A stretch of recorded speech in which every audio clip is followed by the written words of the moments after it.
Hi, എല്ലാവർക്കും നമസ്കാരം. ഞാൻ ഇവിടെ വന്നത് നമ്മുടെ നാട് നേരിടുന്ന ഒരു പ്രശ്നത്തെ കുറിച്ചൊന്ന് ചർച്ച ചെയ്യാൻ വേണ്ടിയിട്ടാണ്. നമുക്കറിയാം, കഴിഞ്ഞ 1-2 വീഡിയോസിൽ ഞാൻ ചെയ്തതിന്റെ ബാക്കിയായിട്ടാണ്. എന്താണ് ആ പ്രശ്നം എന്ന് പറഞ്ഞാൽ, നമ്മളെല്ലാവരും കഴിഞ്ഞ ദിവസത്തെ പേപ്പറിൽ വായിച്ച വാർത്തയാണ് ഗർഭാശയ ക്യാൻസറിനെതിരെ കുത്തിവയ്പ്പ് യജ്ഞം. നമ്മുടെ ഫിനാൻസ് മിനിസ്റ്റർ നിർമ്മല സീതാരാമൻ കോടിക്കണക്കിന് രൂപയാണ് പെൺകുട്ടികൾക്ക് ഈ ഒരു വാക്സിന് വേണ്ടിയിട്ട് മാറ്റിവെച്ചിരിക്കുന്നത്. നമ്മളെല്ലാവരും കണ്ട കാര്യമാണ്. കാരണം ഇത്രയധികം എടുത്തു പറയുന്ന ഒരു കാര്യമുണ്ട്, മറ്റു ക്യാൻസറുകളെ അപേക്ഷിച്ച് ഗർഭാശയ ക്യാൻസർ ഉണ്ടാകാനുള്ള പ്രധാനപ്പെട്ട കാരണം അണുബാധയാണ്. ജീവിതത്തിൽ ഒരിക്കലെങ്കിലും എല്ലാ സ്ത്രീകളും അത് സഫർ ചെയ്യുന്നുണ്ടെന്നാണ് പറയുന്നത്. അപ്പൊ എങ്ങനെയാണ് ഈ അണുബാധ ഉണ്ടാവുക എന്നുള്ളത് തന്നെ നമ്മുടെ പഠന റിപ്പോർട്ടുകളൊക്കെ വെളിപ്പെടുത്തുകയുണ്ടായി. ഓരോ 8 മിനിറ്റിലും ഇന്ത്യയിലെ ഒരു സ്ത്രീ ഈ പറഞ്ഞ ഗർഭാശയ ക്യാൻസർ മൂലം മരിക്കുന്നു എന്നാണ് കണക്കുകൾ പറയുന്നത്. ആരുടെയോ അമ്മയോ സഹോദരിയോ ഭാര്യയോ മകളൊക്കെ ആയിരിക്കാം. എന്തുകൊണ്ടാണ് ഇത്രയധികം സ്ത്രീകൾക്ക് ഇങ്ങനെ ഗർഭാശയ ക്യാൻസർ, നമുക്ക് കൊറോണ പടർന്നു പിടിച്ചതുപോലെ ഇത്രയധികം സ്ത്രീകളിലേക്ക് ഈ ഗർഭാശയ ക്യാൻസർ പടർന്നു പിടിക്കാനുള്ള ഒരു കാരണവും നമുക്ക് വെളിപ്പെടുത്തുകയുണ്ടായി. 2022 നവംബർ 23-ാം തീയതിയിലെ പത്രമാണിത്. സാനിറ്ററി പാഡുകളിൽ അർബുദത്തിന് കാരണമാകുന്ന മാരകമായ രാസവസ്തുക്കൾ. അന്നത്തെ മാധ്യമങ്ങൾ, എല്ലാ സോഷ്യൽ മീഡിയയും അത് ചർച്ച ചെയ്തു. മാതൃഭൂമി ന്യൂസ്, മനോരമ ന്യൂസ് പോലുള്ള ഇന്ത്യ ടുഡേ, ഇന്ത്യയിലെ പ്രമുഖ ദിനപത്രം വരേക്കും പറഞ്ഞു, ഇന്ത്യയിലെ സ്ത്രീകൾ അനുഭവിക്കുന്ന ഈ വലിയ വിഷയത്തിന്റെ പ്രധാനപ്പെട്ട കാരണം അവർ ഉപയോഗിക്കുന്ന സാനിറ്ററി പാഡുകളാണ്. ഇതിനെക്കുറിച്ച് ഗവേഷണം നടത്തിയത് ഡൽഹി ആസ്ഥാനമായിട്ടുള്ള ടോക്സിക് ലിങ്ക് എന്ന് പറയുന്ന സംഘടനയാണ്. പ്രമുഖ ബ്രാൻഡുകൾ, നമ്മുടെ ഇന്ത്യയിലെ സാധാരണക്കാരായിട്ടുള്ള സ്ത്രീകൾ ഉപയോഗിക്കുന്ന പ്രമുഖ ബ്രാൻഡുകളിലാണ് ഇതിനെക്കുറിച്ചുള്ള ഗവേഷണം നടത്തിയത്. എല്ലാത്തിലും തന്നെ ഹാർംഫുൾ ആയിട്ടുള്ള കെമിക്കലുകൾ ഉണ്ടെന്ന് കണ്ടെത്തി. അതിനെക്കുറിച്ച് എന്തുകൊണ്ടാണ് നമ്മുടെ സാനിറ്ററി പാഡുകൾ ഉപയോഗിക്കുമ്പോൾ ഇത്തരത്തിലുള്ള അണുബാധ ഉണ്ടാകാനുള്ള പ്രധാനപ്പെട്ട കാരണങ്ങൾ നമുക്കൊന്ന് നോക്കാം. അതിന്റെ ഏറ്റവും പ്രധാനപ്പെട്ട കാരണം നമ്മൾ ഉപയോഗിക്കുന്ന സാനിറ്ററി പാഡുകളുടെ നനവാണ്. നിങ്ങളൊന്ന് ചിന്തിച്ചു നോക്കി, നമ്മൾ ഉപയോഗിക്കുന്ന പാഡുകളെല്ലാം തന്നെ നമ്മൾ ആ പാക്കറ്റ് പൊട്ടിച്ചു കഴിഞ്ഞാൽ അതുപോലെ തന്നെയാണ്. നമ്മളൊരു ബിസ്ക്കറ്റ് എടുത്ത് ഒരു പാക്കറ്റ് പൊട്ടിച്ച് ആ ബിസ്ക്കറ്റ് കുറച്ച് നേരം കഴിയുമ്പോൾ തന്നെ എന്തായിപ്പോൾ പഞ്ഞി പോലെ ആയിപ്പോൾ. എന്താ കാരണം? നമ്മുടെ അന്തരീക്ഷത്തിലെ ഈർപ്പം അത് വലിച്ചെടുക്കണം അല്ലേ. അപ്പൊ നമ്മളൊരു സാനിറ്ററി പാഡ് തന്നെയായാലും അതൊരു അബ്സോർബന്റ് ആയതുകൊണ്ട് തന്നെ നമ്മൾ അന്തരീക്ഷത്തിൽ അത് തുറന്നു വെച്ചാൽ, നിങ്ങളൊന്ന് ചിന്തിച്ചു നോക്കി, നിങ്ങൾ ഉപയോഗിക്കുന്ന എല്ലാ സാനിറ്ററി പാഡുകളും ഓപ്പൺ ആയാൽ അത് അങ്ങനെ തന്നെയായിരിക്കും ഇരിക്കുക. അതിന്റെ അന്തരീക്ഷത്തിലെ എല്ലാ ഈർപ്പവും അത് അബ്സോർബ് ചെയ്ത് ഓൾറെഡി ഇൻഫെക്റ്റഡ് ആയിട്ടുള്ള ഒരു സാനിറ്ററി പാഡാണ് നമ്മൾ ഒരു മാസങ്ങൾക്ക് ശേഷം ഉപയോഗിക്കാനായിട്ട് പോകുന്നത്. ഇവിടെ നമുക്ക് കെയർ ആൻഡ് സേഫ് എന്ന് പറഞ്ഞൊരു പാഡാണ് നിങ്ങൾക്ക് ഞാൻ പരിചയപ്പെടുത്തിയത്. ഇതൊരു സിപ്പ് ലോക്ക് കവറാണ്. നമുക്ക് ഉപയോഗശേഷം നമുക്ക് അങ്ങനെ തന്നെ ലോക്ക് ചെയ്ത് സേഫ് ആക്കി വെക്കാം. അതോടൊപ്പം തന്നെ ഒട്ടും തന്നെ ഈർപ്പം നിലനിൽക്കാത്ത ഫോയിൽ പേപ്പറാണ്, ചൂട് തങ്ങി നിൽക്കുന്ന രീതിയിലുള്ള ഫോയിൽ പേപ്പറാണ് ഇതിനു വേണ്ടിയിട്ട് നമ്മൾ യൂസ് ചെയ്തിരിക്കുന്നത്. ഓരോ പാക്കറ്റും അതോടൊപ്പം തന്നെ സെപ്പറേറ്റ് ആയിട്ട് പാക്കിങ്ങിലൂടെയാണ്. നമുക്ക് എന്താണ് നമ്മുടെ സാധാരണ പാഡും ഇതും ഇത്രയധികം വ്യത്യാസം ഉണ്ടെന്ന് പറയാനുള്ള കാരണം എന്നാൽ, നമുക്ക് ഈർപ്പം തങ്ങി നിൽക്കുന്നത് കൊണ്ടാണ് നമുക്ക് അണുബാധ ഉണ്ടാകാനുള്ള പ്രധാനപ്പെട്ട കാരണം. നമുക്ക് ചെറിയൊരു ഡെമോയിലൂടെ നോക്കാം. ഇതാണ് കെയർ ആൻഡ് സേഫ് എന്ന് പറഞ്ഞാൽ പറഞ്ഞ് 10ഓളം ഗുണങ്ങളുള്ള ഒരു ചിപ്പ് കൂടെ ഉൾപ്പെടുത്തിയ ഒരു പാഡാണ്. നമ്മുടെ യൂട്രസിനെ പ്രൊട്ടക്ട് ചെയ്യാൻ പറ്റും. ഇതാണ് ആ ചിപ്പ്. ഇതിലോട്ട് ബ്ലഡ് വന്ന് വീഴുമ്പോൾ നമ്മുടെ യൂട്രസിന് ആവശ്യമായിട്ടുള്ള മിനറൽസും ആന്റി ഓക്സിഡന്റുകളും എല്ലാം തന്നെ നമ്മുടെ യൂട്രസിന് സപ്ലൈ ചെയ്യാൻ പറ്റിയ ഒരു ചിപ്പാണിത്. എന്താണ് നമുക്ക് ഇതിന്റെ വ്യത്യാസം എന്ന് നമുക്ക് നോക്കാം. നമ്മുടെ ഒരു കമ്പനിയും എതിരായിട്ട് ഒന്നുമല്ല, നമ്മുടെ നാട്ടിൽ അവൈലബിൾ ആയിട്ടുള്ള ഒരു സാധാരണ പാഡ്, നമ്മുടെ സ്ത്രീകൾ ഉപയോഗിക്കുന്ന ഒരു പാഡ്. കെയർ ആൻഡ് സേഫിനോടൊപ്പം തന്നെ നമുക്കൊന്ന് ഒരു ഡെമോ ചെയ്ത് നോക്കാം. ഇതൊരു 60 ml ഈ സിറിഞ്ചിൽ ഉൾക്കൊള്ളുന്ന വെള്ളത്തിന്റെ അളവ് 60 ml ആണ്. ഈ ഒരു വെള്ളം ഞാൻ നമ്മുടെ ഈ പറഞ്ഞ കെയർ ആൻഡ് സേഫ് എന്ന് പറഞ്ഞ പാഡിൽ ഒഴിക്കുകയാണ്.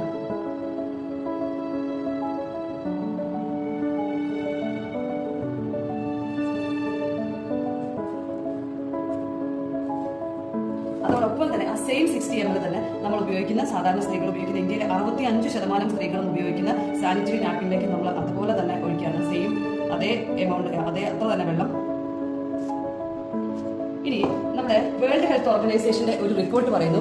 A report from the world health organisation indicates that within 2 hours of a woman putting a traditional pad, about 107 different germs per cubic centimeter develop on the surface area of the pad. അതായത് ഒരു 2 മണിക്കൂർ നമ്മൾ ഈ ഒരു സാധാരണ pad use ചെയ്ത് കഴിഞ്ഞാൽ 1 cubic centimetre, അതായത് ഒരു മുട്ട് സൂചിക്ക് നമ്മൾ കുത്തുന്ന ഒരു അത്രയും സ്ഥലത്തിനാണ് 1 ക്യൂബിക് സെന്റിമീറ്റർ എന്ന് പറയുന്നത്. ആ 1 ക്യൂബിക് സെന്റിമീറ്ററിൽ 107 പലതരത്തിലുള്ള രോഗാണുക്കളുണ്ടാവും 2 മണിക്കൂർ ഉപയോഗിച്ച്. എന്റെ പ്രിയപ്പെട്ട സഹോദരിമാരെ, നിങ്ങൾ ആരാണ് 2 മണിക്കൂറിനൊപ്പം ഈ ഒരു പാഡ് മാറ്റുന്നത്? നിങ്ങളൊന്ന് ചിന്തിച്ചു നോക്കി. ഓരോ 2 മണിക്കൂറിൽ 1 ക്യൂബിക് സെന്റിമീറ്ററിൽ 107 രോഗാണുക്കളാണെങ്കിൽ ഈ ഒരു പാഡിൽ കോടിക്കണക്കിന് രോഗാണുക്കളാണ് ഉണ്ടാവുക. അതിന് കാരണം നിങ്ങൾക്ക് ഇപ്പൊ തന്നെ മനസ്സിലാവും. നിങ്ങളൊന്ന് ചിന്തിച്ചു നോക്കി. ഇതൊരു ടിഷ്യൂ പേപ്പറാണ്. നമുക്ക് ഇത് രണ്ടും തമ്മിലുള്ള വ്യത്യാസം ഒന്ന് ആലോചിച്ചോ, ഒന്ന് ചെയ്ത് നോക്കാം.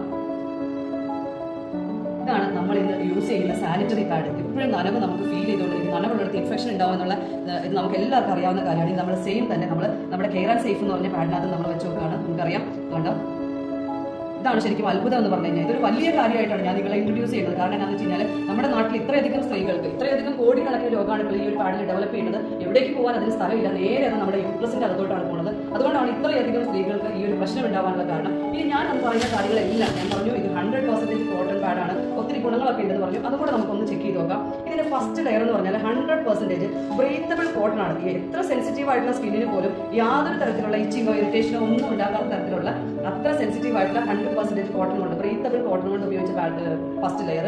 ഇതാണ് ഇതിൽ ഉപയോഗിക്കുന്ന ചിപ്പ്. ഇതിലാണ് ഞാൻ പറഞ്ഞ അലോവേരയുടെ എക്സ്ട്രാക്ട്, ഗ്രീൻ ടീയുടെ എക്സ്ട്രാക്ട്, അതുപോലെ തന്നെ നമ്മുടെ anion chip, graphene oxide, far infrared raise, magnetic chip, nano silver technology എല്ലാം തന്നെ ഈ ഒരു ചിപ്പിലാണ് അടങ്ങിയിരിക്കുന്നത്. ഇതിലോട്ടാണ് ബ്ലഡ് വീഴുന്നത്. നമ്മുടെ യൂട്രസിന് ആവശ്യമായിട്ടുള്ള എല്ലാ കാര്യങ്ങളും നമുക്ക് സപ്ലൈ ചെയ്യുന്നത് ഈ ഒരു പ്രോഡക്റ്റ് ആണ്.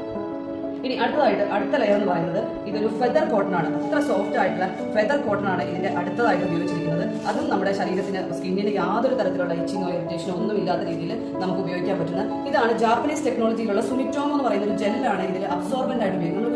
കുഞ്ഞുങ്ങളുടെയൊക്കെ സ്നഗിലൊക്കെ കാണുന്ന ആ ഒരു സാധനം തന്നെ അതിലൊരു സുപ്പീരിയർ ക്വാളിറ്റിയിലുള്ള സോഡിയം ക്ലോറൈഡ് ബേസ് ആയിട്ടുള്ള ഒരു സുമിറ്റോമോ ജെല്ല്. ഇത് ഓൾറെഡി നമ്മൾ ഒരു 60 ml വെള്ളമാണ് ഇതിനകത്ത് ഒഴിച്ചിരിക്കുന്നത്. ഇതൊരു ഗ്ലാസ്സിൽ ഏകദേശം 3/4 ഗ്ലാസോളം വെള്ളമുണ്ട്. നിങ്ങൾക്കറിയാം ഒരു ഗ്ലാസിന്റെ അളവ് ഒരു 200 ml ആണ്. ഇതിൽ 180 ml വെള്ളമുണ്ട്. അതിലോട്ടേക്ക് നമ്മൾ ഈ ഒരു ജെല്ല് ഇടാണ്.